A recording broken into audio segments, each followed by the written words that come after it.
Play ball!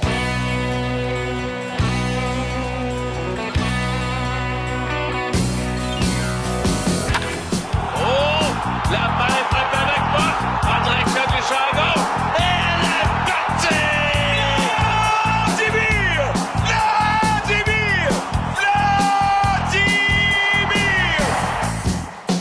Voici le Dugout. Incroyable! Avec Hugo Rêche. Non, mais quelle série mondiale on a eu, pareil. Incroyable. Un dénouement qui a attristé un pays au complet. Malheureusement, les Blue Jays qui s'inclinent. Bienvenue au Dugout, épisode 6, où on va faire le recap des 2 derniers matchs de la série mondiale. Bien important. Et on a un invité de très grande importance aujourd'hui, Marc Griffin, qui va être dans la 2e portion de l'émission. Donc, on a bien hâte d'y jaser de tout le dénouement derrière cette fameuse série mondiale. Marie-France Castillo, comment ça va? Ça va bien, toi, Hugo? Ça va tellement bien, ça n'a pas d'allure. Jake, la charité, comment ça va, toi? Un peu triste encore, mais ça va bien, on s'en remet. C'était vraiment difficile. Écoute, moi, j'étais dans un party d'Halloween quand les Blue Jays ont perdu le match ça, numéro c'est fou, 7. ça, J'étais Hugo. déguisé en Chucky entre un genre de Freddy Krueger puis un monsieur patate, genre. Mais quand même réussi ton déguisement, by the way. Merci, shout-out à ma copine qui est une make-up artist incroyable. Faut croire. Donc, voilà.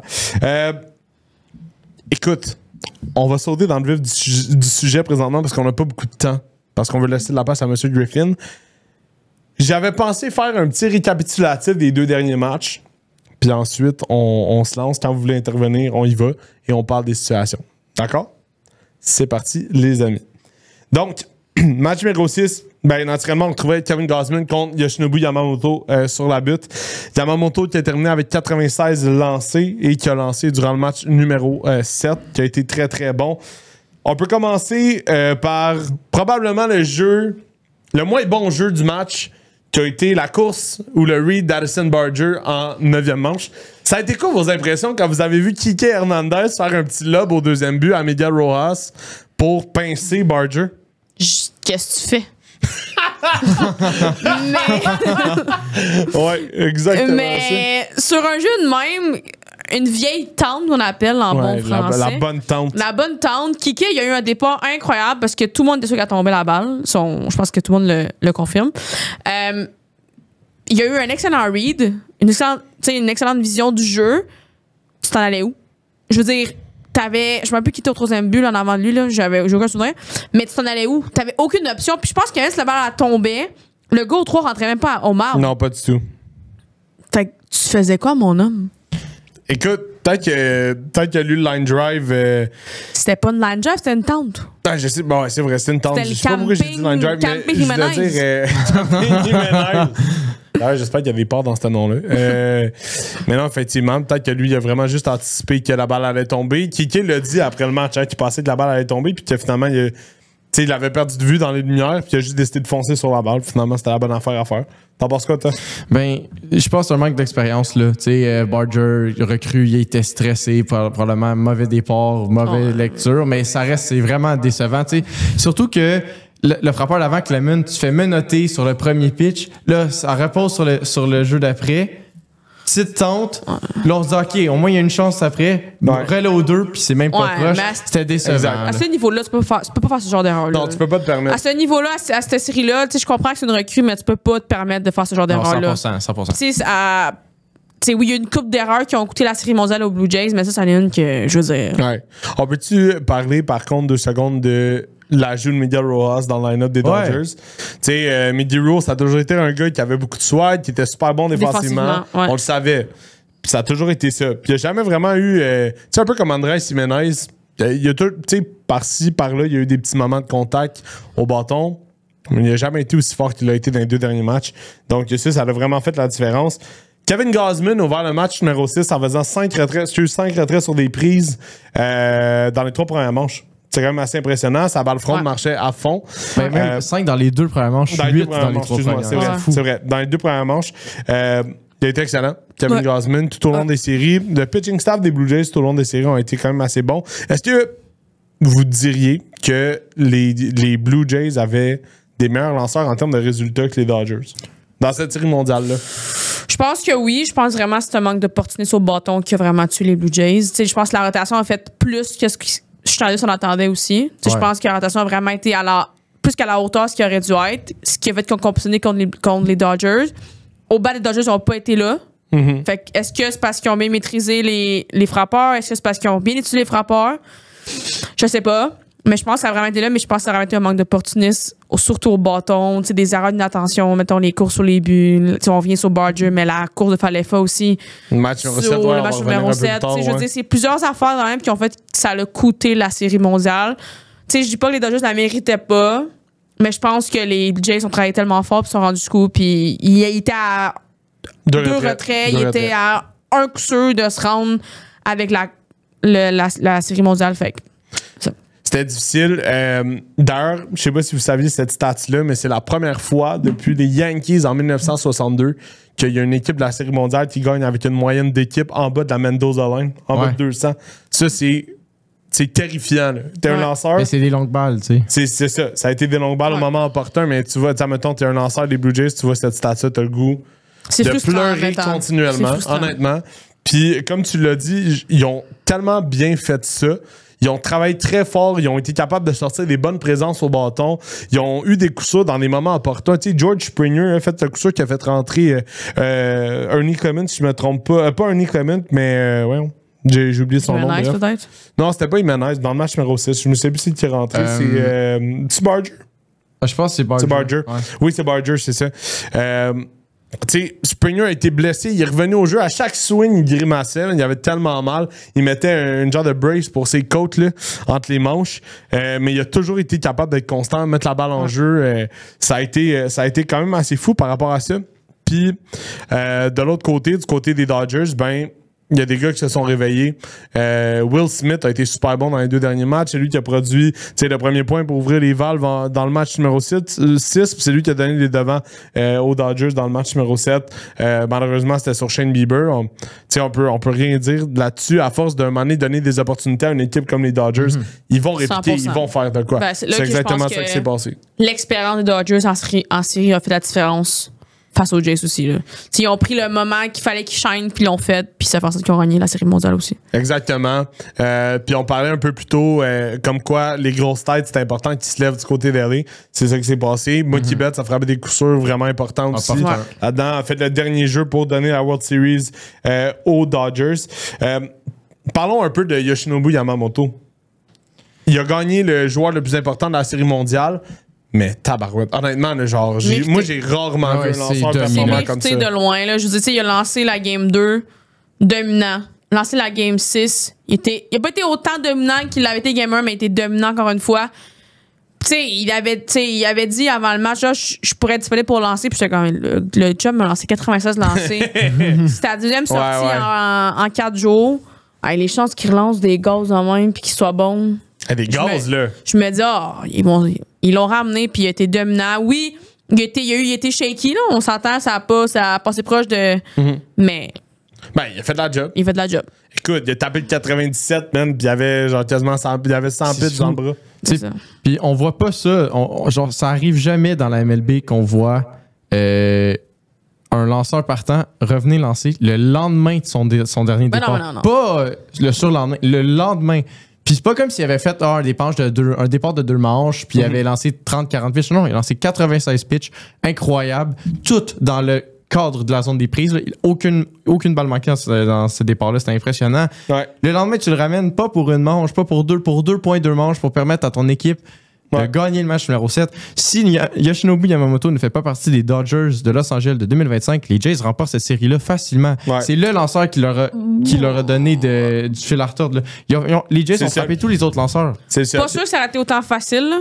Je pense que quand même, ils ont de la misère. Je veux dire, ils n'ont pas été clutch au moment opportun. Il y a des clutches quand ils devaient, mais à la fin de Game 6-7, ils l'ont pas fait. Là, fait mais on s'entend là-dedans. Fin du match numéro 6, il y avait aussi la balle pognée. Il y avait, la fameuse balle pognée. On en parle. La balle pognée. Justin Dean, petit résumé. Addison Barger frappe un double dans le gap. Miles Straw avait remplacé Alejandro Kirk qui s'était rendu sur les buts par une balle, un hit by pitch, une balle qui lui a frappé. On réussit. Barger, d'ailleurs, qui a mis des balles en jeu, il a frappé des 7 et 2. Il y a eu vraiment une très bonne série mondiale à Addison Barger. Il frappe un double dans le gap. Justin Dean est là, la balle reste pognée, mais c'est une balle qui tombe directement en dessous de la clôture. Il n'y a pas de bon, elle roule pas, c'est directement en dessous de la clôture. Kike Hernandez est le premier gars qui lève les bras. Après ça, Justin Dean, qui est un remplacement défensif, le suit. Et là, finalement, il y a tellement de choses qui se passent. Est-ce qu'il aurait dû toucher à la balle? Est-ce qu'il n'aurait pas dû toucher à la balle? Finalement, Dean ramène la balle, mais sur le call, l'arbitre qui avait callé déjà le double automatique. Qu'est-ce que ça fait, le double automatique? Ça fait en sorte que les deux coureurs n'ont pas le choix de rester où ils sont. Tu donnes le 2 buts à partir du début de la course. Donc, Barger au 2, Miles Stewart est au premier, au 3. Ça a sauvé la série pour les Dodgers, ça. 100%. Cette fameuse règle qu'on apprend quand on est petit cul, qui tu joues au baseball. La seule chose que je comprends pas, tu sais, même moi, encore aujourd'hui, là, dans le 3, puis le monde on peut se rappeler, mais les arbitres nous répètent encore à chaque fois, à chaque avant-match, si la balle reste prise en dessous, blablabla, tu lèves les mains, l'arbitre doit aller vérifier que la balle est vraiment pas accessible, blablabla. Dans le 3, encore, il me le rappelle, avant chaque game, puis avant chaque game, tu peux confirmer, je vais voir les gars, hey les Absolument. gars, oubliez pas, blablabla. Pourquoi l'arbitre n'est jamais allé voir la balle? Ça, c'est un fait, puis... Parce que techniquement, si le joueur prend la balle, même s'il a levé les bras, la balle, elle est en jeu. Ouais, exact. Mais là, tu sais, oui, il a collé le dos, mais va voir la balle. C'est la Exact. même affaire avec Cespedes, ça m'a amené dans les spring training de quelques années. Je vais pour les Mets, même chose, une balle. C'était peut-être moins, elle était pas autant en tête que celle de... En fait, il a été un peu paresseux, la balle a roulé, Non, mais là. il a levé, tu sais, l'arbitre, il a dit, ben, tu peux en prendre la balle. Fait que, est-ce que ça aurait pu faire la même différence? Je penserais pas parce que, comme, la balle était vraiment coincée, mais l'arbitre n'est jamais allé voir. Puis c'est ça Exact. que je comprends pas. Puis je suis allée aller voir les arbitres, puis ils ont révisé la situation, mais ça n'a rien changé. D'ailleurs, c'est pas la seule situation des arbitres où il y a eu une conversation avec John Schneider entre les manches. Souvenez-vous, au début du match numéro 6, Mark Wagner call une prise vraiment tardive. Oui. Ouais. Puis, c'était-tu pas match numéro 6, mais 5, je pense. match numéro 5 avec Bo Bichette. Ouais. Mark Wagner call une prise vraiment tardive. Bichette prend pour acquis que c'est un but sur balle, s'en va 2, se fait pincer. D'ailleurs, il y a eu une mauvaise cause de George Peña au début du match numéro 7 par rapport à ça. Vladimir Guerrero Jr. qui pense que c'est un but sur balle, un compte de 3 balles, 2 prises sur un pitch qui était inside, mais qui était dans la zone des prises. George Peña aussi passe un but sur balle, part à courir. Will Smith, super intelligent, lance la balle aux 2. Mais ceci étant dit, je pense que dans cette situation-là, l'interférence aurait été collée sur Vladimir. Je pense que même si, mettons, parce que ça, en gros, c'est un hit and run, c'est un frappé court que Guerrero n'a pas swingé. Fait que Exact. Springer est en course, mais pas en course pleine vers le 2. Non, c'est ça. Là, Will Smith attrape la balle, Springer arrête en se disant il n'y a pas eu de contact, c'est une balle, Vladdy s'en va au premier. Ouais, exact. Mauvaise attention Springer, Smith lance au 2, mais Guerrero t'es rendu dans la boîte des frappeurs de l'autre côté, il bloquait complètement Smith. Fait que c'est ça qui me dérange moins parce que je pense que dans tous les cas, les deux auraient été retirés. Il y avait un momentum, je suis d'accord avec toi, mais revenons rapidement à la balle coincée de Barger. Ouais.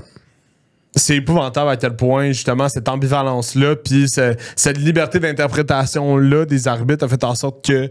Parce qu'on sait pas. Ça aurait pu être 3-3. C'est ça, le match était égalisé. Le Barger avait fait le tour des buts. Stewart était déjà là. Mais bon réflexe d'ailleurs d'Addison Barger d'avoir juste continué à courir, honnêtement. Ben, c'est ce qu'on fait habituellement. Là, même dans notre ligue, je consume mes joueurs, puis tant que l'arbitre va vérifier. Fait que moi, c'est ce que je comprends pas. Pourquoi il n'est pas allé vérifier?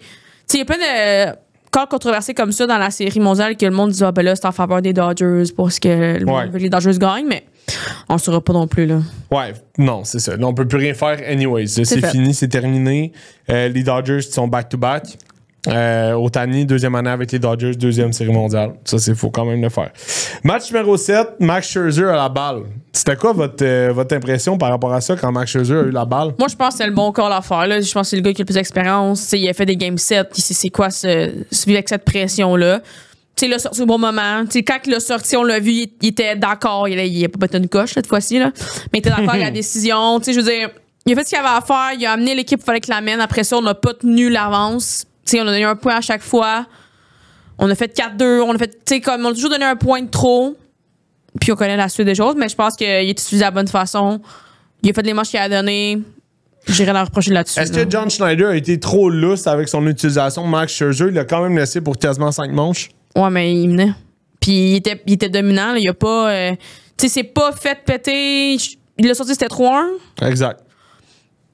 t'es en avance dans la game, il contrôle bien ses lancers, il domine bien les frappeurs, il a sorti au moment qu'il fallait qu'il sorte. Moi, j'ai rien à dire contre la décision. Moi aussi, je suis 100% d'accord. Je pense qu'en plus, tu sais, avec l'âge, mais aussi avec le rythme où il était rendu dans le match, avec l'avance, c'était la bonne décision à prendre. Puis je pense qu'il fallait qu'il donne au moins un 4-5 manches. Il a donné même, je pense qu'il y a plus que ce qu'il aurait voulu, Exactement. probablement. Puis, tu sais, je veux dire, il est sorti au bon moment, puis rien à dire sur la décision de Schneider. Puis, tu sais, même Scherzer, il l'a dit. Ben, il l'a pas dit, mais tu le vois quand il se débarque du terrain. Il était comme OK. Il était d'accord à la décision, Ouais. puis c'était la bonne décision à faire. C'est le temps. Beau Bichette va être agent libre à la Ouais. fin de la saison. Puis c'est Beau Bichette qui a donné l'avance aux Blue Jays au match numéro 7 sur toute une bombe. Qu'est-ce que vous avez pensé de ses performances en série mondiale depuis qu'il est revenu? Facilement, je pense qu'il était excellent. Là. C'est là qu'on revient sur nos premières discussions, là, que c'est un deuxième but. T'sais, il couvre quand même beaucoup de range, puis il a pas la pression de lancer la balle rapidement. T'sais, au deuxième but, tu as plus de loose là, pour lancer la balle au premier but. Puis il faisait des super beaux jeux. Il avait le temps de. Il se rendait à la balle, il avait du temps de lancer en plus. Ce qu'à la cour, on voyait pas avec lui. Il était toujours pressé de se rendre à la balle, toujours pressé de faire le jeu. Là, il prend son temps, il fait le jeu, il fait des beaux jeux aussi. Hey, moi aussi, j'ai trouvé à l'aise, man. Ouais, il était bon, 2. C'était 100%, bon, là, fait- genre, il était à sa place. Là. Fait que moi, je pense que leur signer peut-être un an, tu sais, juste voir comme un buffer, voir est-ce que ça va valoir la peine pour, tu sais, je pense que ça consent. En tout cas, moi, ce que j'ai vu, je pense que leur Areco, c'est Jimenez, puis comme, il a fait un job incroyable en série, puis même au bat, il a été super bon. Il était super bon. Fait que je le laisserais là. Pourquoi, tu sais, je veux dire, moi, je pense que c'est une la bonne décision, puis moi, je re-signerais peut-être à court terme Bichette, voir ce qu'il en est avec lui, puis c'est remettre au deuxième but, mais... Ouais, de voir comment il est à l'aise, comment il se comporte.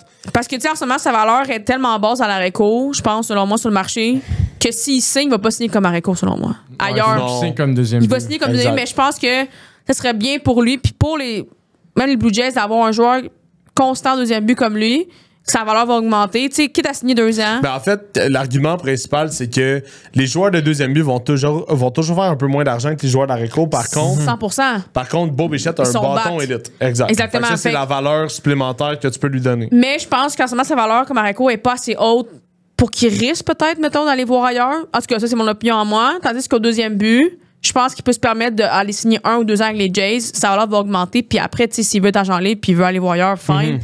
Puis les Jays leur donnent l'opportunité de rester avec eux parce qu'il l'a dit, là.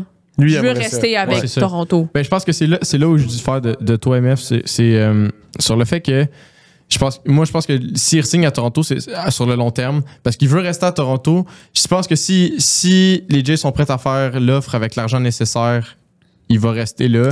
Puis, tu sais, je pense que mettons, de le signer à un 7-8 ans pour un 20-25 millions par année, c'est quand même respectable. Puis, tu sais, Beau Bichette veut rester à Toronto. Et les Jays en ont besoin. Puis ils n'arrivent pas à attirer les agents libres. Ça fait tellement d'années qu'ils essayent d'en signer des gros agents libres. Puis on a juste eu Santander dans les dernières années. Ouais, c'est là que ça a commencé. On l'a, notre gros agent libre. Là, c'est Ouais. Bichette. Gardons-le. On avait Guerrero, on l'a gardé. Ouais. Gardons Bichette sur le long terme aussi. Puis anyway, ton corps, il reste là. T'as Kirk qui est encore là pour un bout. Guerrero aussi. Si tu re-signes Bichette, il va être là longtemps. Ouais. Barger est encore jeune. Tu sais, je veux dire, Ouais. ça commence à être intéressant. Fait que je pense que ça serait. C'est tous ça. des jeunes gars avec qui Je pense peuvent que ça serait grandir. priorité. Ouais, exact, je suis d'accord avec toi. Puis, tu sais, le fait. En fait, le long terme, c'est sûr que ça va être difficile à faire. Tu sais, Mais c'est ça, moi, je pense pas qu'ils ont le budget pour signer à long terme comme un contrat de mettons, je donne un exemple. Guerrero. Mais je pense qu'un 3. Willie Adames a signé 7 ans 182 millions avec les Giants de San Francisco.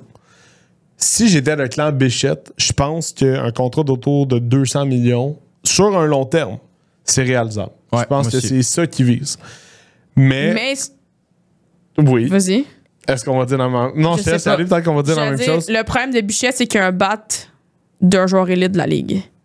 C'est ça. Fait qu'est-ce qu'il va On donner n'avait pas plus dit à la cause même de ça? chose. Ben non, mais c'est ça. C'est là qu'il va avoir un peu plus de valeur. Mais c'est pour ça que je dis ça va être peut-être 18 millions, mettons. Sur un long terme, là, sur une échelle de 7 ans, ça va peut-être être 18 millions de plus, mettons, qu'Adames, Ouais. qui est un joueur super fiable, on s'entend. Ce que j'envisage, moi, c'est un genre de pont. Fait que voir un peu c'est quoi l'adaptation, la valeur que Beau Bichette peut prendre s'il décide d'accepter de jouer au deuxième but. Ensuite, aller de l'avant avec.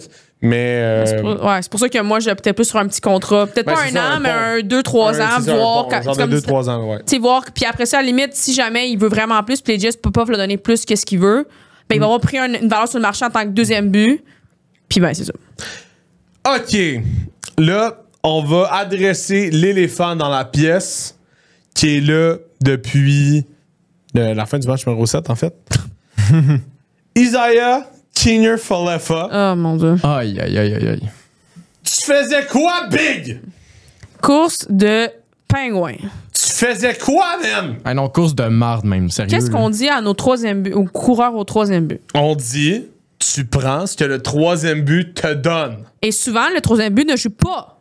Non. Et en plus, Varsho, je me trompe pas, il est gaucher. Il est gaucher, Ouais. Varsho. En plus, fait que techniquement, le troisième but joue décollé de la ligne, fait que t'as encore de l'espace. Max Monty est en train de se prendre un hot dog dans la section 208.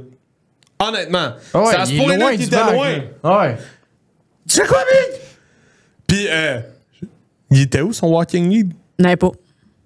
Hein? Il était où son walking lead?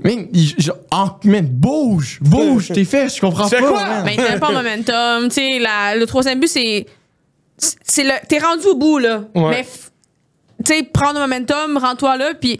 Tu sais, un coureur plus rapide que lui, il était safe à play. Ça, on le donne, peu exact. importe. Mais un meilleur lead, on gagne la série mondiale. Puis, tu sais, je comprends l'argument de tu joues line drive.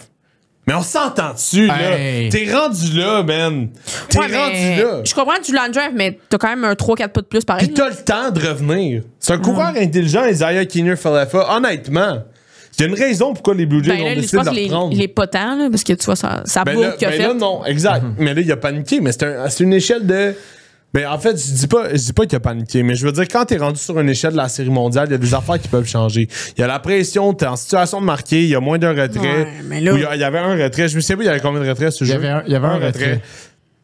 Puis là, t'as deux options. Sauf à toi. Puis ça, j'en ai parlé en ondes aussi. C'est un jeu forcé. Tu continues à courir. Ça, c'est Oui. quelque chose que t'as pas décidé de faire. Continuer à courir à place de slider en 4 ou tu plonges. Ouais, mais il fallait qu'il y ait une tendance de glisser, là, parce qu'il aurait été retiré s'il aurait rentré dedans dans le mur de Je suis Will 100% Smith. d'accord. Je suis 100% d'accord. Mais entre toi puis moi, si tu décides de sliding, tu slides la tête en premier. Oui. Ah oui, ça, là-dessus, oui. Tu t'en vas maximiser ce que tu peux faire. Il slide head first, tête en premier, il est safe. Les Blue Jays gagnent la Série mondiale. 100%. Il y a plein d'affaires qui n'ont pas marché sur ce jeu-là. Puis en plus de ça, là, hey, c'est une balle frappée quand même solidement, mais pas tant par Varsho, que Migiro fait un super jeu. C'est malade. Ouais, Ouais, back-end, Back-end, fait le jeu, se relève, puis t'es pas safe au marbre. Non, non, c'est ça, là. Il y a un sérieux problème. Puis tu sais, genre, je sais pas à quel point, j'ai jamais été entraîneur, mais tu sais, Carlos Febres est incroyable en saison régulière pour les Blue Jays. Mais à quel point est-ce qu'il pourrait pas, il aurait pas pu lui dire, hey, genre, il aurait pas pu y faire prendre plus de lead. 100%. Tu sais, il me semble que c'est une autre erreur que supposément Carlos qu'il Febres aurait en dit que c'est à série. cause de l'erreur de Barger la game d'avant. Ouais. Je comprends, mais là, t'es au troisième but. T'es au troisième T'es but. au troisième c'est ça. but. Puis- Qu'est-ce que tu fais? Puis en plus, Varsho, qu'est-ce que tu fais? À soigner une balle à terre, il joue in. On apprend quoi, garçon? Dans le 3? Mais là, dans les airs. Dans les airs, quand tu joues in. Quand l'avant-champ joue in. Fait que, tu sais, Non, je sais. puis je le répète tout le temps, puis tu sais on répète, mais ils le font en pratique, puis en game, ils finissent par le faire. Je dis pas que comme.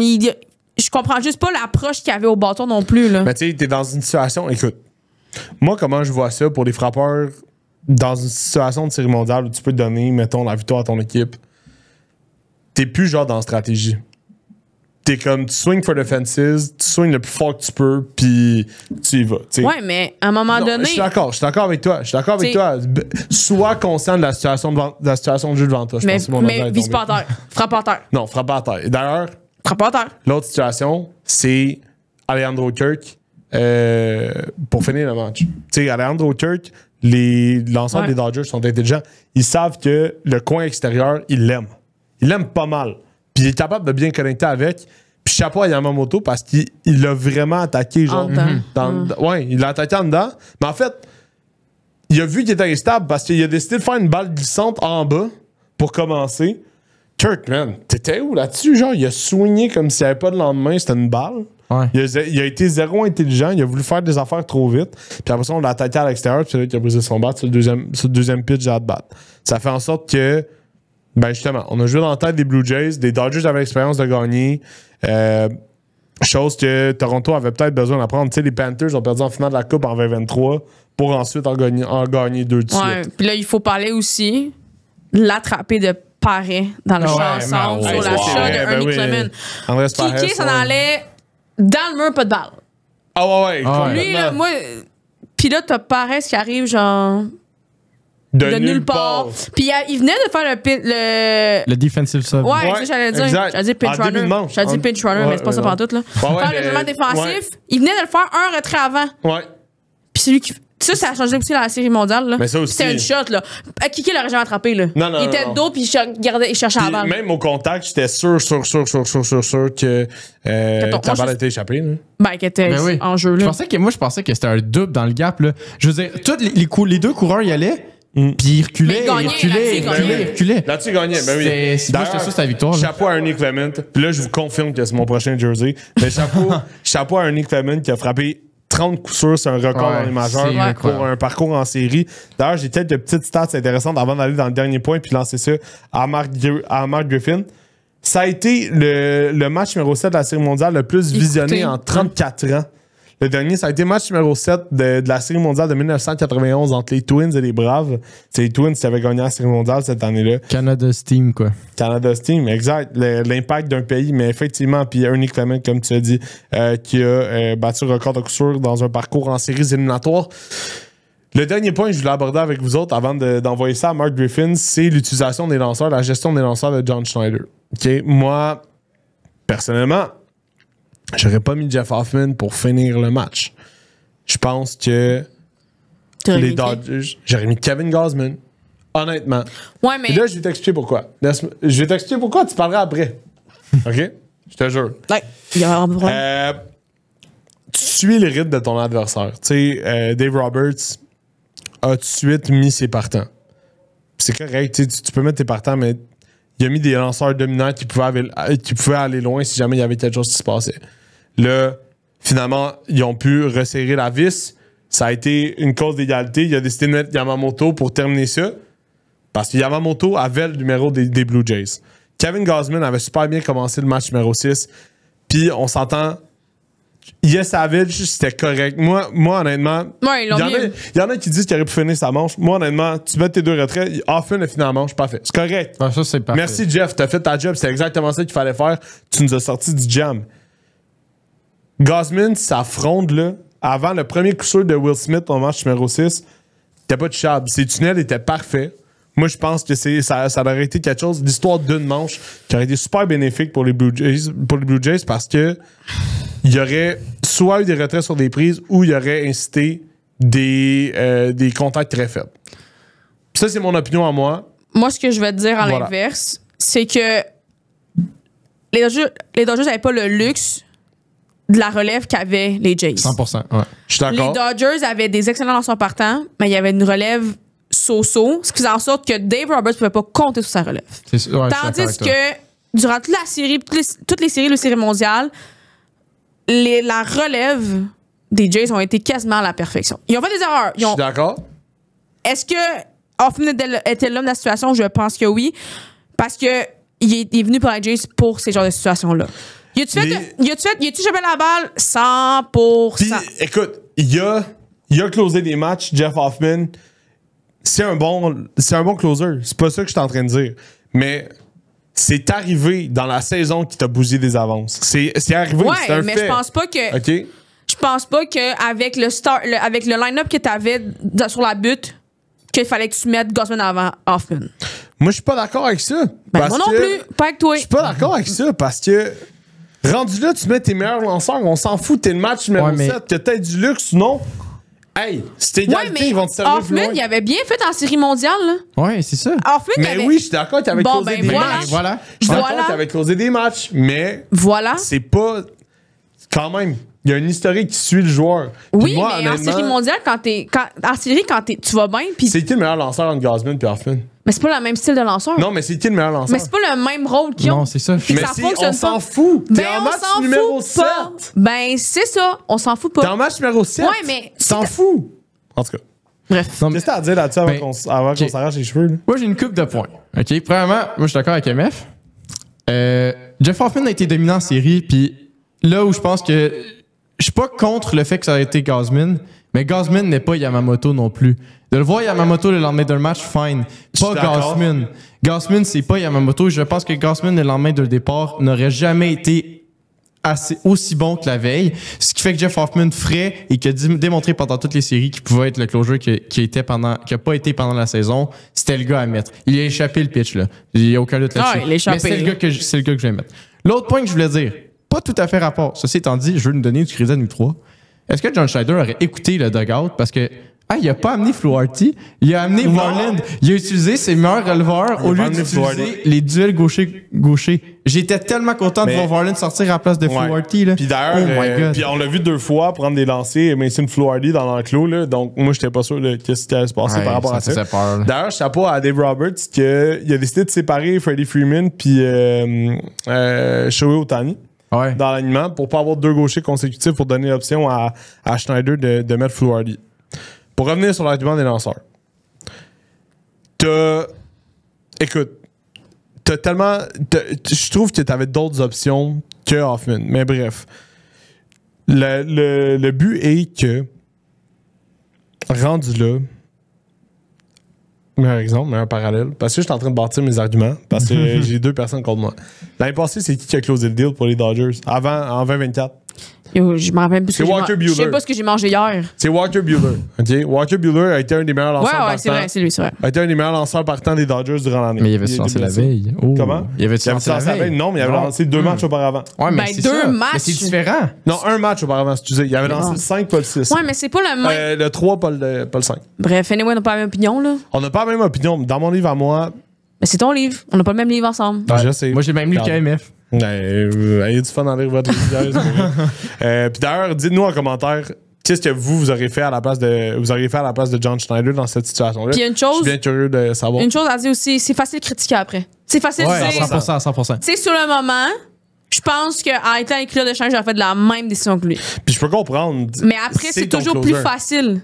C'est ton closer. Voilà. Ben, moi, j'ai peut-être juste une autre décision de lanceur à remettre en question avant celle de Jeff Hoffman versus Gausman. Puis, je vais donner un shout-out à mon père qui m'a fait penser à ça. J'ai un autre point après ça. Mais, Yes Savage, moi, j'étais d'accord à ce qu'il revienne pour une deuxième manche. Mais, ceci étant dit, dans sa première manche, il avait quand même démontré qu'il manquait un peu de contrôle. Ouais. Puis Dominguez était warm-up. Là, on a mis Dominguez en 10e. Mais dans un cas où tu dis la game est 9 manches, c'est vrai que ça aurait peut-être été mieux qu'au lieu de donner une deuxième manche à Yes Savage, là où il a donné le circuit, ça aurait pu être Dominguez cette manche-là. Ça aurait pu. 100%. Parce que là, Yes Savage a aussi donné un circuit, mais bon, ça tout peut se critiquer. C'est un point super intéressant que tu amènes parce que, effectivement, tu es rendu là, c'est de la nouveauté. Tu as le luxe d'avoir tout le monde. Puis les Blue Jays, comme vous l'avez dit, avaient le luxe d'avoir leur releveur de prête de ready. Un autre point que je l'ai amené pour essayer de me défendre un peu. Match numéro 6. Dave Roberts a donné la balle à Roki Sasaki pour essayer de finir le match. Ouais. Puis Sasaki a été vraiment. Il a été shaky, là. Ouais. T'sais, ça a pas bien été. Non. Puis, dans une situation où il a été malade durant toutes les séries en tant que closer, Sasaki aussi. Puis finalement, match numéro 7, décide de mettre Yamamoto à place de Sasaki. Ouais, mais la veille, il y avait. Ouais, mais c'est le point là. La veille, il a fait quoi? Il a pas été tant bon. Non, il a pas été tant bon, mais. Je comprends. Puis Sasaki a lancé un point de manche aussi dans cette game-là, quand même. Comment? Sasaki a lancé une manche complète aussi. Ouais, il a lancé une manche complète, c'est vrai. L'autre, il avait lancé juste un retrait. Mais je comprends ton point. Il a été shaky, fait que tu le mets pas. Mais sur le moment, c'était le move à faire. Oui, ok, peut-être. Parce que Hoffman a été bon durant les séries. Mais. Puis de l'autre bord, Dave Roberts avait peur que ça se reproduise avec Sasaki. Ça, je comprends aussi. Sauf que Varland a causé des matchs en série. Oui, mais là, tu sais. En tout cas, ça peut être bien loin. Moi, je suis curieux de savoir ce que les auditeurs pensent de ça. Mais comme je te dis, c'est plus facile de critiquer en ce moment. Je suis d'accord. Mais sur le moment, probablement que j'aurais fait la même chose puis j'aurais mis mon closer. Bref. Oh, merci. Mais, en tout cas, bref. Tout ça pour dire, j'ai rien d'autre à dire. J'ai rien d'autre à ajouter par rapport à ça, mais je pense que tes lanceurs partants, c'est tes meilleurs lanceurs. Au match numéro 7, t'es mis en ligne, tes enfiles, je m'en fous. Mais moi, je suis dans cette mentalité. Il faut qu'on ait la même mentalité, mon homme, tout parce ça pour qu'on dire, couche ensemble. Tout ça pour dire que On va envoyer la balle à Mark Griffin maintenant. On a passé un genre de 15-20 minutes avec Mark Griffin. Il nous a parlé de tout et de rien, mais surtout de la Série mondiale. Donc, bonne écoute avec Mark Griffin, puis on se voit tout de suite après. Donc, en compagnie du seul et l'unique Mark Griffin. Mark, comment ça va? Merci beaucoup de prendre du temps à venir dans le dugout là, avec nous autres. C'est vraiment apprécié. Là. Ah, ben ça fait plaisir, Hugo. Écoute, comme mentionné, toujours le fun de parler de baseball. Oui, vraiment. Et puis, écoute, avec toute la série mondiale qui s'est passée, match numéro 6, match numéro 7 de cette série mondiale-là qui a été haute en émotion. Tes impressions à froid lorsque tout ça s'est passé, comment tu as vécu ça? Ben, écoute, premièrement, quel spectacle, là, on va se le dire. Là, je veux dire, c'était un peu déchirant de choisir un gagnant. Il fallait qu'une équipe gagne. Mais quel spectacle. Moi je n'avais jamais vu une série mondiale aussi enlevante. J'avais couvert la série mondiale lorsque les Cubs ont emporté face à Cleveland à l'époque, qui avait été fantastique. D'autres avant aussi, mais celle-là, en termes de revirement, de beaux jeux, d'émotion, de passion, autant chez les partisans que chez les joueurs, c'était fantastique, mais j'ai trouvé ça cruel pour les Blue Jays. On va se le dire. C'est à se demander à la limite, est-ce que les Blue Jays n'ont pas perdu au lieu de voir les Dodgers gagner à ce point-là? Ils ont passé si près. Donc, tu ne peux pas passer plus près de gagner une série mondiale. Tu auras beau analyser ça de n'importe quel côté. C'est vraiment là, une question de centimètres, question d'une balle frappée un petit peu à la droite ou à la gauche d'un joueur. Et ce qui a exposé, je pense, la beauté du baseball dans cette série-là. Oui, absolument. Écoute, il y a tellement eu de situations bizarres en passant par la balle pognée naturellement du double d'Addison Barger. Et ça, c'est drôle, OK? Parce que quand vous avez réécouté l'épisode, on parlait de ça un peu plus tôt, mais un peu plus tôt, il y a quelques années, Yoenis Cespedes avait fait le même jeu avec les Mets de New York, je pense que c'était en pré-saison contre les Astros, et avait décidé de ne pas toucher à la balle, avait laissé l'arbitre aller voir le jeu pour ensuite déterminer que non, la balle était effectivement en jeu. À première vue, quand tu as vu Barger frapper son double et Justin Dean lever les mains automatiquement avec Kiki Hernandez, est-ce que toi, tu t'es dit il n'y aurait pas avoir une situation où Dean aurait pu jouer la balle ou il a fait la bonne chose? Écoute, lorsque c'est arrivé, bon, la balle, de toute évidence, est restée prise. C'était un coup de canon de la part de Barger. Mais sauf qu'on voyait vraiment très bien la balle. C'est pas comme si on voyait un tiers de la balle sortir. Fait que c'est ça, la première réaction, ça aurait été de dire quelle audace de la part des Dodgers d'avoir levé les bras. Qui les a levés avant? Oui, absolument. On dirait que c'est un gars d'expérience. Et ça prenait un seul officiel. Un seul officiel de dire hey, moi, je lève les bras. Double automatique. Si l'arbitre ne lève pas les bras, ben, il y a la même situation que tu as parlé de Cespedes. C'est-à-dire qu'il va y avoir un temps d'arrêt, on va aller voir ce qui se passe. Est-ce que la balle est vraiment prise dans la clôture? Et ça, là, ça sera au jugement de l'officiel. Mais étant donné qu'il y a un règlement il y a vraiment un règlement. Oui, absolument. C'est du noir sur blanc. Il fallait aller le fouiller, puis on l'a trouvé, mais il y a une règle. Il y a une règle qui dit que si une balle est prise. Alors, tu sais, dans un monde idéal, moi, si j'avais été voltigeur, je pense que ma première impression, ça aurait été de la jouer la balle. Et là, ben, avec les reprises vidéo aujourd'hui, on aurait laissé la reprise vidéo dicter qu'est-ce qui était la bonne décision à faire. Alors, les Dodgers ont joué beaucoup d'audace parce que vraiment, là, ça aurait pu aller d'un côté comme de l'autre. Et c'est l'arbitre, on sait qu'il y a plus d'officiels, évidemment, en série, il y en a 6. Et c'est l'arbitre du champ gauche qui a couru, qui a levé les bras et là, qui a créé, évidemment, le fait que, ben là, la décision initiale, elle est là. La règle existe. Exact. C'est vraiment malchanceux. Écoute, tu tenterais de le refaire 1 million de fois, tu ne serais pas capable de le faire. Non, c'est fou. On ne sait pas ce qui aurait pu se passer, mais moi, je pense que Maestro vient marquer là-dessus. Exact. Barger, probablement au deuxième, mais la situation aurait été différente, c'est clair.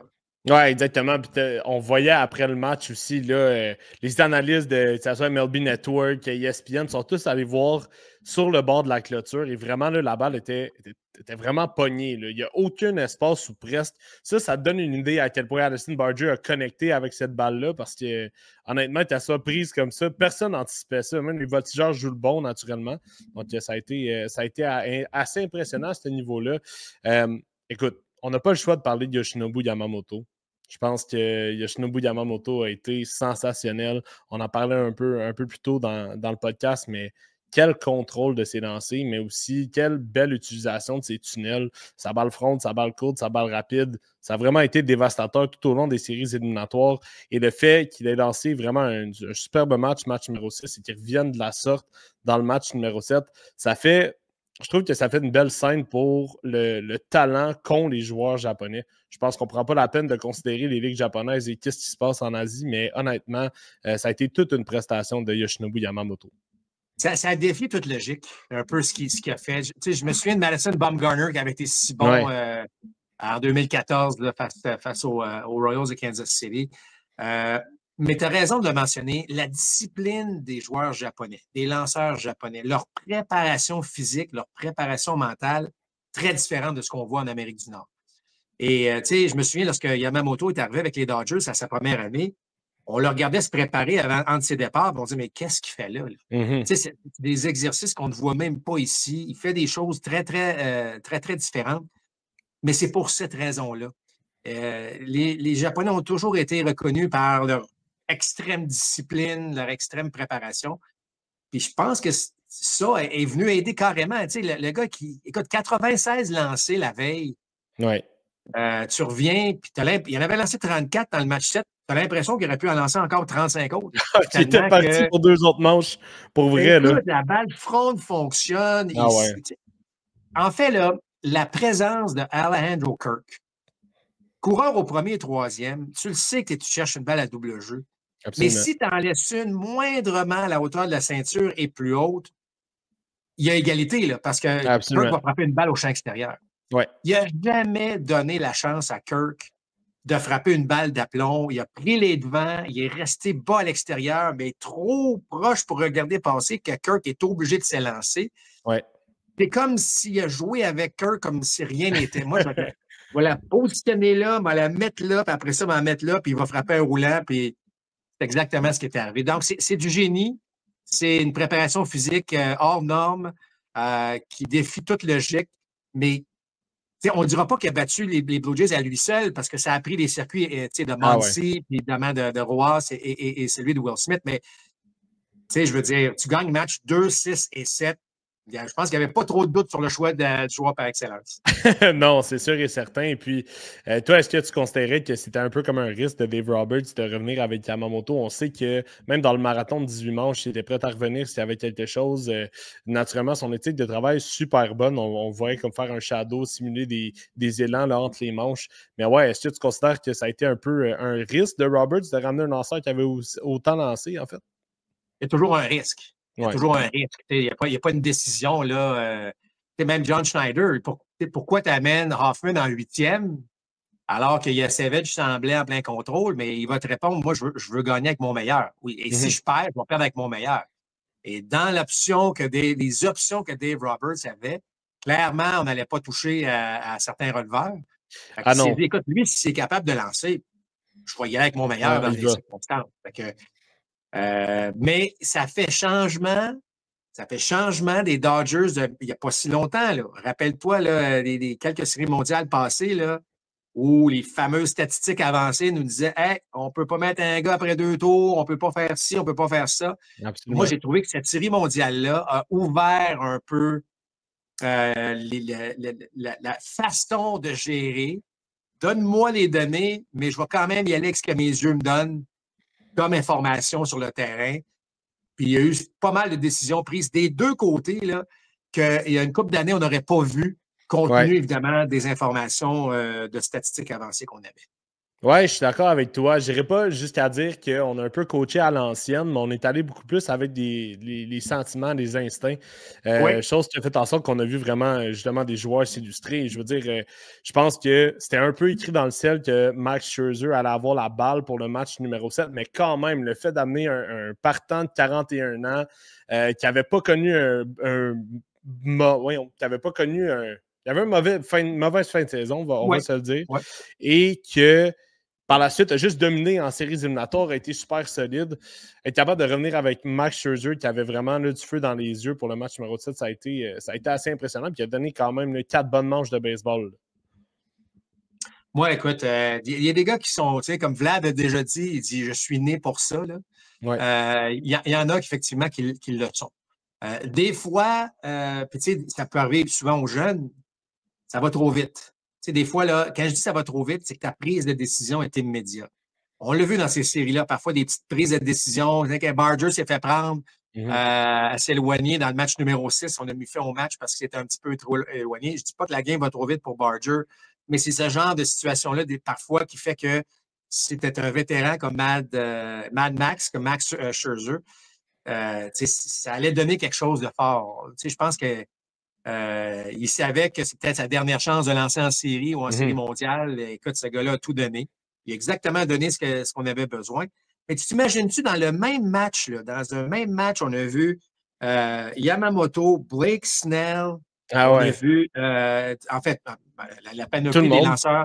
Puis de l'autre côté, ben, tu as vu Yasevic qui est revenu. Alors, c'était parfait. Un match numéro 7, un match ultime en série mondiale qui va en manche supplémentaire. C'est sûr que c'est de voir ces prises de décision-là qui ont été extraordinaires. Exactement. On a vu, en fait, la panoplie, on a vu tout l'arsenal des lanceurs, chose qui a été super intéressante. D'ailleurs, on a eu une conversation un peu plus tôt dans l'épisode où on parlait de l'utilisation de Jeff Hoffman en fin de partie. D'une partie, il y avait Marc-France Jacob qui disait que Jeff Hoffman était le gars, c'était la bonne décision de John Schneider. Moi, j'avais évoqué le fait qu'on pouvait utiliser peut-être un lanceur partant, un peu comme Dave Roberts l'a fait, un peu aller chercher, un peu essayer d'imiter ce que Roberts faisait. L'utilisation des lanceurs partants en fin de match, surtout en série, ça peut être quelque chose, ça peut être une option pour certains gérants. Des fois, pas du tout. Mais je repense à justement l'année dernière quand les Dodgers ont utilisé Walker Buehler pour terminer le tout. Est-ce que, selon toi, ça aurait été une option d'amener un genre de Kevin Gausman ou un lanceur du genre pour finir ça? Shane Bieber, même un peu plus tôt. Ben, tu sais, on a des exemples que ça a marché, puis on a des exemples que ça n'a pas marché. Hein? On a qu'à se rappeler à Steve Rogers, par exemple, à Montréal. Mais, tu sais, dans le contexte, c'est sûr qu'évidemment, le baseball permet ça. Dans le contexte où les Blue Jays ont perdu, donc Hoffman a échoué. On peut se poser la question sur le dernier retrait de la 8e manche. Est-ce que Yasevic était capable encore d'aller chercher, par exemple, ce fameux dernier retrait-là? Je sais qu'il avait accordé un coup de circuit à Max Muncy, mais là, on s'en allait dans le bas de la formation. Tu sais, parce que Hoffman est arrivé, puis c'était 8-9-1, là, Et là, bien évidemment, Hoffman qui lance, fait le travail en 8e, mais là, la fin de 8 a été longue. Et souvent, un releveur, je sais qu'Hoffman l'a fait à quelques reprises, il a lancé 2 manches, ou il a lancé, mettons, 4 ou 5 retraits. Mais là, le fait qu'on a étiré cette 8e manche-là, pour un releveur, je ne suis pas sûr que c'était idéal. Je ne suis pas sûr. S'il avait été encore dans l'enclos, il s'échauffe, écoute, la manche, ça s'étire, parfait, je vais en faire 2, 3 lancers, puis là, je m'amène. Est-ce que les choses auraient été différentes? On ne le sait jamais. Mais, tu te fais confiance, malgré ses embûches, tu te fais confiance à Hoffman tout au long de la saison. Moi, je n'avais pas de problème à l'utiliser. Puis, tu sais, dans le fond, là, il a manqué sa glissante, puis je suis persuadé.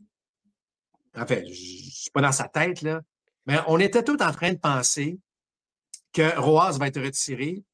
Puis là, on attendait le duel entre Hoffman et Shohei Ohtani. Ouais. Et je ne dis pas que c'est la raison, mais le choix de tir était le bon, là. C'était l'endroit du tir. Puis à quel point c'est cruel le baseball, c'est que pas frapper un simple, pas frapper un double. T'sais, il l'a mis de l'autre côté, puis c'était pas de doute, là. Tu comprends? Oui, absolument. Fait que, tu sais, je veux dire, Hoffman, moi, je trouvais qu'il lançait de mieux en mieux. Je pense que c'était le bon geste à faire. Si c'était à refaire, j'utiliserais Hoffman, mais peut-être juste en début de manche. Puis là, après ça, ben, mais peut-être le résultat aurait été le même. Peut-être c'est Ohtani qui avait l'autre bord, là. On le sait pas, mais moi, j'étais d'accord avec ça. On avait utilisé Yasevic dans cette situation-là. Est-ce que Gausman est comme Yamamoto? Moi, j'en doute. J'en doute que Gausman aurait pu donner ce que Yamamoto a fait donner aux Dodgers. Oui, effectivement. Écoute, Jeff Hoffman a prouvé vraiment que c'était le gars. Là. On l'a amené pour finir des matchs. Finalement, en saison, c'était un peu plus rocailleux. Mais en série, tu as fait le travail. effectivement, ça a été juste question de location de lancer, là, honnêtement. Parce qu'après ça, la présence avec Shohei Ohtani, il a soulevé un ballon dans le champ centre. C'était correct, là, au final. C'était un bel affrontement. Ouais, c'est juste dommage. Et Miguel Rojas, tu en as parlé un petit peu. On peut en parler. L'ajout de Miguel Rojas dans l'alignement du match numéro 6, numéro 7, ça a fait la différence. Je ne dis pas que Tommy Edman n'était pas bon au deuxième but, mais Miguel Rojas est reconnu comme étant un bon joueur défensif et a fait des jeux clés dans les 2 matchs qui a fait en sorte que les Dodgers ont pu remporter la Série mondiale. On va dire, il a fait passer Dave Roberts comme un génie. Et j'ajouterais à ça qu'Andy Paguez qui s'en va en milieu de manche, s'en va le mettre au champ centre puis qui fait le gros catch sur la claque d'Ernie Clement. Dave Roberts a quand même pris des décisions qui ont changé un peu l'allure de cette série-là. Absolument. Rojas, c'est un gamer. C'est un gars qui va te donner, tu peux mettre au milieu de l'avant-champ, il va t'assurer un jeu défensif impeccable. Avec au deuxième but, il va te le faire, des mains extraordinaires. Puis, tu sais, ça n'a pas été. Tu regardes, là, ça n'a pas été un mauvais frappeur. C'est pas un gars qui frappe 9e assurément puis qui a de la misère à frapper 200. C'est un gars qui a quand même offert un rendement, mais regarde, écoute, il y avait 7 coups de circuit cette année. Les 7, c'était face à des lanceurs gauchers. Il n'y avait pas un circuit encore face à un droitier. Alors, c'est là que le baseball vient prendre tout son sens, on vient comprendre que un lancer, un geste, une hésitation peut changer l'allure d'un match complètement. Ah ouais, ça n'a pas d'allure. Puis justement, pour finir sur la Série mondiale, parlons-en un petit peu. La course de Zaya Kinyer-Falefa, il y a plein de théories par rapport à son lead, par rapport à comment il a glissé à la plate. Est-ce qu'il aurait dû glisser? Est-ce qu'il aurait dû continuer à courir? Toi, tes impressions sur toute cette situation-là qui était très hasardeuse, là? Tu sais, il n'y a pas une manière de courir, de prendre un écart. Chaque situation est différente. Alors, tu sais, il y a une base à prendre. La base, souvent, puis moi, on me l'a enseigné, puis j'ai entendu des gars le dire aussi, là, des anciens du baseball majeur. Mais par exemple, si le 3e but joue à 15 pieds du but, tu peux aller à 13 pieds, par exemple. Tu comprends? Tu es capable de... Bon. Puis si tu décides d'être un peu plus passif, puis de dire, OK, je vais mettre plus à 11. Tu sais, je vais me garder une petite gêne. Bien là, il faut que tu t'assures d'avoir un bon 2e écart. Exact. Le 2e écart, ce n'est pas des pas chassés. C'est vraiment un pas et demi qui t'amène sur ta jambe droite et au moment où la balle arrive dans la zone de contact. Alors que là, si la balle arrive dans la zone de contact, tu es parti. Si la balle n'est pas frappée, tu te retournes et tu retournes au coussin. Tu sais. Ce n'est pas un match du lundi du mois de mai. C'est un match où si tu gagnes, tu marques, tu gagnes la Série mondiale. Exactement. Moi, là, je comprends qu'il y a des gars, des Whit Merrifield de ce monde, tout ça, qui nous ont fait une explication qui a été parfaitement, oui, il a été parfaitement dans ses affaires. Dans un match de saison, pas dans un match de série mondiale. La game, elle change un petit peu. Il faut que tu aies le meilleur départ possible. Il faut que tu aies une meilleure réaction possible. Et chaque petit pas que tu vas prendre, on l'a vu là, à quel point ça aurait pu faire une différence. Dalton Varsho a frappé combien de flèches au 3e but en saison régulière? 0. Pas beaucoup. 0. Et voilà, 0. Alors, moi, là, si j'étais instructeur au 1er but, là, j'avise mon coureur au 1er puis mon coureur au 2e qui ne veulent rien dire. Là. Eux autres ne veulent rien dire. Hey, les gars, vissez-vous sur le coussin à peu près. Là, On ne peut pas se faire prendre sur une balle à double jeu avec une flèche. Le seul qui peut prendre le risque, c'est le coureur au 3 dans cette situation-là. Exact. Si tu es un frappeur droitier qui aime tirer la balle, là, je vais comprendre. Là, il faut que tu te gardes une petite gêne parce que s'il frappe un bon au 3e, il faut que tu sois capable de réagir. Mais là, tu as un gars comme. Tu as un frappeur gaucher comme Varsho. Fait que, toutes ces données-là sont importantes. C'est pour ça que moi, je considère que si tu prenais un écart passif, ton premier écart, donne-moi un 2e écart qui est un petit peu plus agressif. Exact. Parce qu'on l'a bien vu au moment du contact, il n'est pas parti. Il n'est pas parti. Puis la glissade, je sais que c'est un jeu forcé, puis tu ne sais pas le relais va aller où. Tu ne sais pas. Est-ce que le relais va aller à gauche, à droite, en haut? Tu ne le vois pas comme coureur. Mais comme coureur, là, ta job, là, c'est un couloir. Là, tu vois le marbre. Dans le cas de doute que la balle peut être, tu sais, que tu peux, il faut que tu plonges. En fait, il faut que tu glisses. Mais là, il faut que tu plonges. C'est reconnu que la glissade en 4 était la mode des années 90, les pieds devant. Mais tu sais, ton pied, il est droit de même. Là. Tu ne peux pas glisser en 4 avec ton pied comme ça. Alors, tu viens de perdre, tu viens de perdre exactement. Bon, alors que si tu plonges, tu vas chercher cette distance-là. Et de l'autre côté, outre le premier but, c'est le seul endroit où tu as le droit de passer à travers le marbre. Tu as le droit de continuer ta course. Fait que oui, c'était mal fait de la part de Connor Falefa. Ça, là, t'aurais beau m'amener Whit Merrifield ou Justin Turner, on pourrait en jaser toute la journée. Moi, je suis convaincu de ça, que ça a été mal exécuté. Et ben, écoute, on ne saura jamais, évidemment, la différence, mais de voir Miguel Roy attraper la balle du revers, d'hésiter, d'une petite hésitation, relais un petit peu hors d'équilibre. Exact. C'était, selon moi, pas assez serré, là, parce que même si ça l'était, c'était pas assez serré. Non. Moi, quand la balle a été frappée, là, avec l'angle de caméra qu'on nous a présenté, moi, j'étais convaincu que c'était terminé. Ouais. C'était pas un bond dans le gant, puis là, tu lances au marbre. Là, alors, c'est sûr que la course a joué un rôle majeur dans cette série-là. Ouais, malheureusement, mais effectivement, comme tu as si bien expliqué, tu prends ce que le troisième but peut te donner à 1 ou 2 pouces près, puis après ça, ben, c'est ça, la sélection de la glissade, parce que, tu sais, comme de fait, la balle a été frappée relativement solidement, mais Rojas était en déséquilibre. Il y avait beaucoup de temps pour Kiner Falefa à se rendre au marbre et utiliser la bonne technique. Mais là, si je prends la Série mondiale du point de vue de Mark Griffin qui a porté la casquette des Dodgers, mais que naturellement le lien d'appartenance avec les Blue Jays et le Canada, est-ce que ça a été difficile pour toi de regarder la Série mondiale ou de prendre pour une équipe? Plusieurs éléments dans ta question. Premier élément, ça a été très dur de regarder la Série mondiale parce que c'est pas RDS qui l'avait. Oui. Je vais t'avouer que j'ai couvert 13 des 15 dernières. Là. Mais c'est celle-là que tu voulais couvrir comme analyste, tu comprends? Alors, ça honnêtement, ça a été très, très frustrant. Mais bon, c'est quelque chose que je ne contrôle pas. Mais pour répondre à ta question, 100 000 $ à l'heure, les Blue Jays. Okay. Moi, je me promène au Canada, partout, évidemment en province. C'est tellement bon pour le baseball. On gagne des partisans, on gagne des gens qui découvrent le baseball, on gagne des gens qui avaient suivi le baseball, mais qui n'avaient pas vraiment suivi ça, puis là, qui comprennent c'est quoi le baseball. C'est extraordinaire. Rappelle-toi, 2015-2016, les Blue Jays étaient rendus jusqu'en série de championnat. Ça avait déjà créé un petit buzz dans le baseball amateur même et un peu partout. Là, évidemment, ça a été, je pense, de façon assez unanime, une des séries mondiales les plus spectaculaires qu'on a vues des dernières années, même chez les Américains. Là.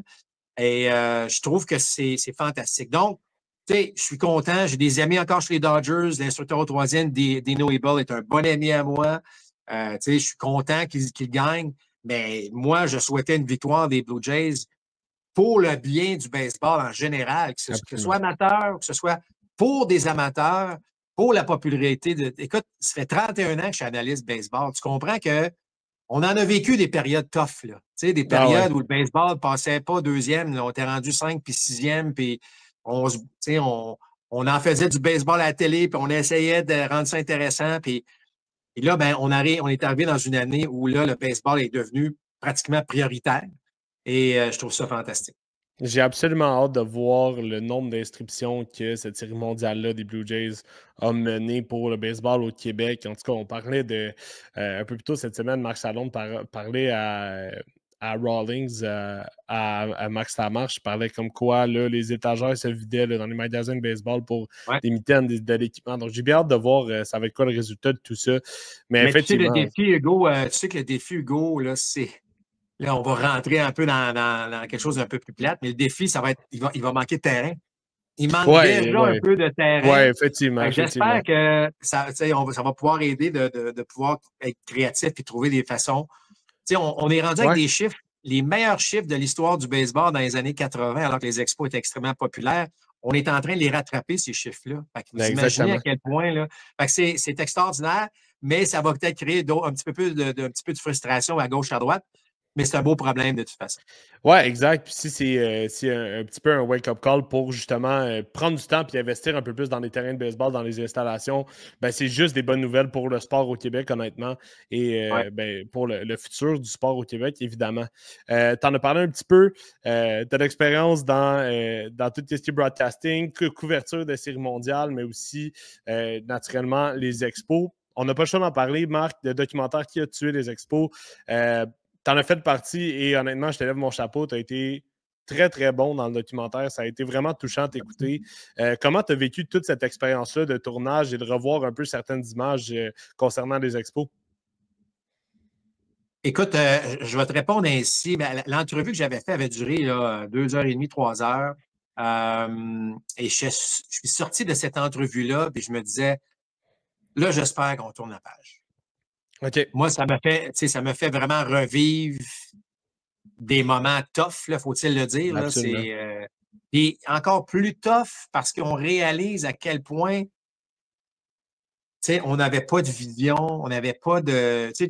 Et ironiquement, tout ce qui se passe avec les Blue Jays au même moment en série mondiale avec l'attention apportée sur Toronto puis partout au pays, et ça a été difficile. Ça a été difficile. Jacques, sa santé est fragile en ce moment, puis de revoir les moments que j'avais vécu avec dans le dernier match à New York, pas au Stade olympique, mais bien à New York. C'était tough. C'était tough. Mais écoute, moi, au départ, je pensais que ça allait être un documentaire qui allait être présenté sur quelques émissions.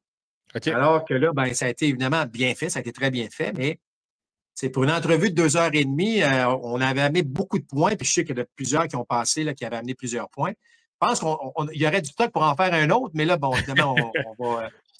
Mais c'est sûr que le message qui ressort, Hugo, c'est notre manque de vision totale de la part des gens d'affaires. Puis je ne parle pas des gouvernements du tout. Les gouvernements, il y avait des décisions à prendre, ce n'était pas un contexte économique extraordinaire.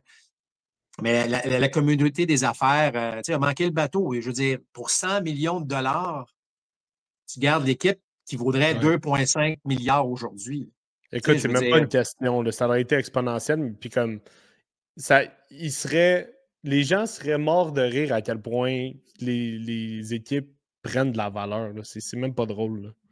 Ben, ce qui est encore plus frustrant dans l'histoire, en plus, c'est que ce sont nous, les Québécois, qui avons payé les Blue Jays de Toronto. Tu connais un petit peu l'histoire là, où on voulait acheter Vidéotron et tout ça. Donc, mais pourquoi Ted Rogers, en 2000, avait cette vision de dire les communications, la technologie et le sport, ça va être un gros mariage. Ça va faire, ça va marcher, cette affaire-là. Alors que nous, on ne l'a pas vu. On n'a pas vu ça. En fait, personne ne l'a vu. Ou si on l'a vu, il n'y a personne qui a osé quand même investir. Mais... Exact. Puis ça va aussi loin de dire qu'en 98, si quelqu'un a 300 millions, là, tu vas me dire 300 millions, ça ne courait pas les rues. Je suis d'accord. Mais imaginez quand même le scénario. En 98, quelqu'un a 300 millions peut acheter et le Canadien et les Expos. Ah, c'est fou. Et aujourd'hui, ça vaudrait 7 milliards de dollars. Exactement. Mais bon, alors, c'est juste ça. Là, évidemment, il faut arrêter de vivre dans le passé, là, mais les franchises continuent de prendre la valeur. Puis je termine là-dessus. Là. Moi, je me demande, honnêtement, si Charles Bronfman n'a pas regretté de vendre. Il a vu les salaires. T'sais, lui, là, dans le fond, c'est parce qu'il a vu la flambée des salaires. Il dit, moi, c'est pas vrai qu'il va payer un gars 1 million. Mais est-ce qu'il avait prévu la flambée des revenus? C'est ça. Et je me dis, s'il avait été patient quelques années encore pour, évidemment, la motadite grève a été bien plate, là, puis ça a été très, très néfaste pour les expos. Mais pour l'industrie du baseball, ça allait amener des réponses, ça a amené des solutions. Et là, tu vois, Bronfman avait payé ça 10 millions en 1969. Imagine-toi aujourd'hui s'il avait réussi. Fait que des fois, je me demande, est-ce que M. Bronfman a regretté de vendre cette franchise-là? Puis, on n'aura jamais la réponse, malheureusement.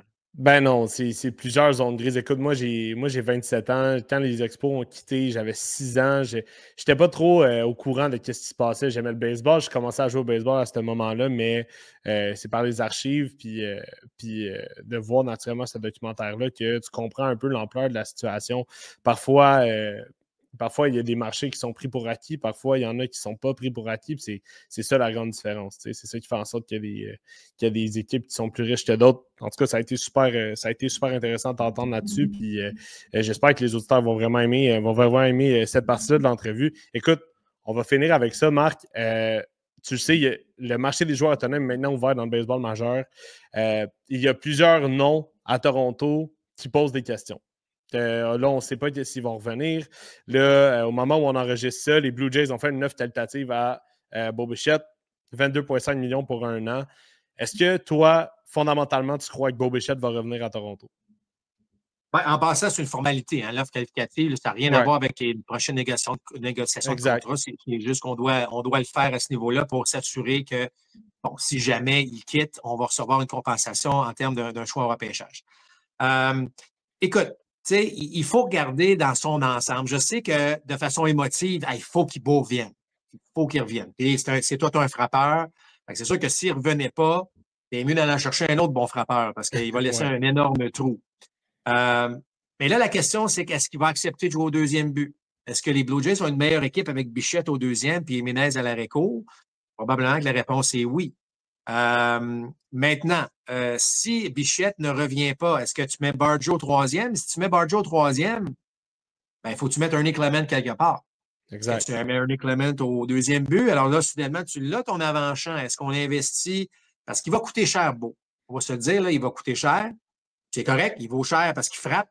Il a un rare frappeur de 300, qui a un MPP ou un OPS, si vous préférez, au-dessus de 800, 44 doubles. C'est une machine à frapper des coups sûrs. Il est important. Il est important aussi pour Vlad Guerrero. Les deux sont là ensemble depuis longtemps. Fait que ça, c'est un aspect non négligeable. Mais les Blue Jays ont la 5e plus haute masse salariale. Fait que là, puis Santander, même si ça n'a pas bien été, tu l'as encore l'année prochaine. Fait que, il faut que tu le payes. Alors, il faut regarder tous les aspects de ça. Mais c'est sûr que si Bo Bichette revenait, les Blue Jays peuvent viser de retourner en Série mondiale. Tu étais peut-être un lanceur ou deux le prêt, mais je veux dire, c'est une sacrée bonne équipe qui vient de gagner une expérience. Moi, ils me font penser aux Royals de 2014. C'est vrai. Ils ont appris à perdre. On parlait de ça un peu plus tôt. Ils ont perdu la Série mondiale en match numéro 7 à domicile contre les Giants. Ils sont retournés en 2015 pour la gagner. Là. Oui. Il y a peut-être quelque chose à faire. C'est sûr qu'avec l'argent, les revenus que les Blue Jays ont générés au cours de cette série mondiale-là, au cours de la saison, même si on a la masse salariale très élevée, moi, je pense qu'ils ont en ce moment les moyens et l'équipe pour dire OK, on va poser 2-3 gestes, on va dépenser un peu, mais on va retourner. Là. Je ne vois pas les Jays dire là, Bichette coûte trop cher, puis on n'irait pas chercher un autre partant parce que ça coûte trop cher. Je pense que ça passerait pas là, chez les partisans des Jays. Non, effectivement. Puis là, naturellement, avec qui ça découle de la carrière de Max Scherzer, le fait que Shane Bieber aussi revienne, c'est un beau vote de confiance pour l'organisation. Mais on s'entend aussi, c'était une situation quand même assez idéale pour Shane Bieber. Revient de blessure, a bien fait en séries éliminatoires, prend son option pour essayer de gagner en valeur pour ensuite re-signer peut-être un gros contrat. Moi, c'est vraiment la situation d'Anthony Santander qui me fait me questionner. Est-ce que les Blue Jays vont vouloir le conserver? Parce que, il a fait quelques apparitions par-ci, par-là. Sa saison de 44 circuits, est-ce que finalement, c'était l'histoire d'une seule saison et on ne va plus vraiment avoir ce gars-là? C'est ça que ça va être intéressant, la gestion de ce dossier-là. Personnellement, moi, je crois qu'on va essayer de le transiger. J'aimerais ça qu'on essaie de faire de quoi avec ça parce que, justement, ton Addison Barger, ton Ernie Clement est tellement important là-dedans. Ernie Clement, s'il n'était pas là en séries éliminatoires, même Addison Barger, il n'y aurait jamais eu le rendement que les Blue Jays ont eu. Si c'était des coups sûrs constants, c'était la balle en jeu constamment, c'était de la puissance, c'était vraiment de la polyvalence, c'était super important. Donc, j'ai de la misère à imaginer un alignement des Blue Jays sans ces gars-là. Oui, exact. Et, ils ont prouvé qu'ils sont capables, tu l'as dit, pourquoi les Blue Jays ont eu tant de succès cette année en série. On n'était pas tiré sur des prises. On mettait des balles en jeu. C'était l'équipe qui a mis la balle la plus en jeu de l'année, la moins retirée sur des prises. C'est en raison de le style de ces joueurs-là. C'est sûr que Santander t'amène plus de retrait sur des prises, peut t'amener un peu plus de puissance aussi, mais il va t'enlever un peu de la défense. Fait que, écoute, si tu transiges Santander, tu vas perdre de l'argent. Parce que si tu l'échanges, c'est sûr, évidemment. Il va falloir qu'une bonne partie du contrat soit quand même payée par les Blue Jays. Alors, est-ce que c'est un risque? Est-ce que financièrement, on est du c'est parfait, on le fait? Ou on se dit, en santé, le gars peut nous en donner encore 35? Oui, c'est sûr et certain. C'est un choix à faire. Après ça, qu'est-ce que tu fais avec Varsho? Varsho s'en va en arbitrage. Fait que c'est sûr que lui va faire plus d'argent, même s'il n'a pas joué tant que ça, il a quand même contribué. Fait que là, tu te ramasses avec un Varsho et un Santander au champ extérieur, il y a quand même pas mal de retraits sur des prises là-dedans. Ouais. Alors là, il faut voir que tu compenses ailleurs. Fait que c'est pour ça qu'une analyse de chaque position est importante. Est-ce que tu fais confiance à Nathan Locust pour une saison complète encore une fois? Lui, il a connu une saison remarquable, mais là, il faut que tu le répètes à nouveau. Fait que, c'est sûr que l'équipe a un bon fond. Là. On s'entend, là, c'est une équipe qui va avoir une bonne équipe. Absolument. D'ailleurs, j'ai entendu une entrevue de Alex Cora qui disait, vous savez, on a confiance en nous pour la saison 2026 du côté des Red Sox, mais regardez la division dans laquelle on joue. Là, il parlait pas des Yankees. Il parlait des Blue Jays de Toronto. Puis on sait que les Yankees vont s'améliorer. Donc, il y a des choses intéressantes, mais il y a des grosses décisions à prendre, ça, c'est sûr. Ah, ça va être à suivre, Puis finalement, dernier mot, avant de conclure ça, je pense qu'il y a un gars qu'on ne parle pas assez, mais qui a été vraiment essentiel dans tout ce parcours-là, c'est Louis Varland. Je pense que Louis Varland, c'est un gars qu'on ne connaissait pas nécessairement au Minnesota. C'est un gars aussi qui a fait le transfert entre un lanceur partant et un releveur. A été super constant. D'ailleurs, a battu le record pour le plus d'apparitions en série. Tes commentaires sur l'acquisition de Louis Varland et qu'est-ce qu'il peut amener aux Blue Jays? Ouais, moi, j'aime beaucoup le joueur. Il y a de l'étoffe. Et je vais peut-être te surprendre un peu ici, Hugo, mais moi, là, je considérais de le reprendre comme partant. OK. Écoute, as-tu vu le bras, là? Il lance 100 000 à l'heure. Il a une knuckle curve.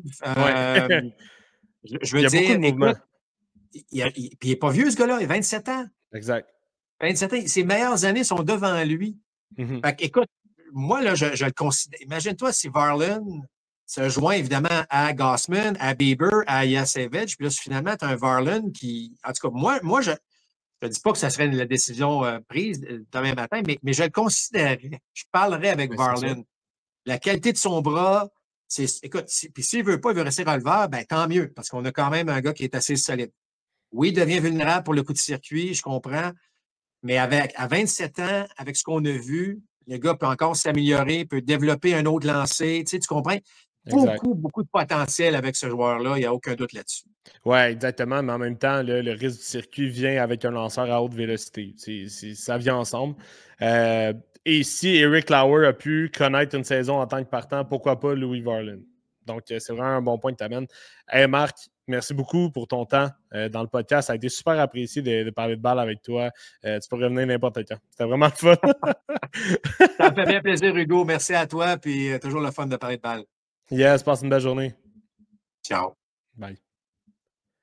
Donc, c'était l'entrevue avec Mark Griffin. J'espère que vous avez aimé ça. Merci à Marc d'avoir passé au podcast. C'est super apprécié. Merci. Merci. Merci beaucoup. Ça fait plaisir. Jake, merci beaucoup. Merci à toi. J'espère que vous avez aimé l'épisode récapitulatif des matchs 6-7 de la Série mondiale. On se retrouve la semaine prochaine. Semaine prochaine, petit concept intéressant pour vous autres, mais je vous en dis pas plus. Je pense que ça va être vraiment le fun. Et on se dit qu'on va avoir beaucoup de plaisir encore une fois à parler de baseball, le sport qui nous passionne autant. Allez vous abonner à toutes les pages de la Commission athlétique, que ce soit Facebook, TikTok, Instagram, Twitter, X, whatever, YouTube. Allez tout voir ça. Les épisodes sont disponibles sur les plateformes d'écoute, Spotify, Apple, Balado, Google Podcasts, mais aussi sur YouTube en visuel, parce qu'on n'aurait pas des caméras et quelqu'un qui gère les caméras. Tu fais une très bonne job, Jack, en passant. Merci. Donc voilà. Et nous, on se dit à la semaine prochaine pour un autre épisode du Dugout. Salut.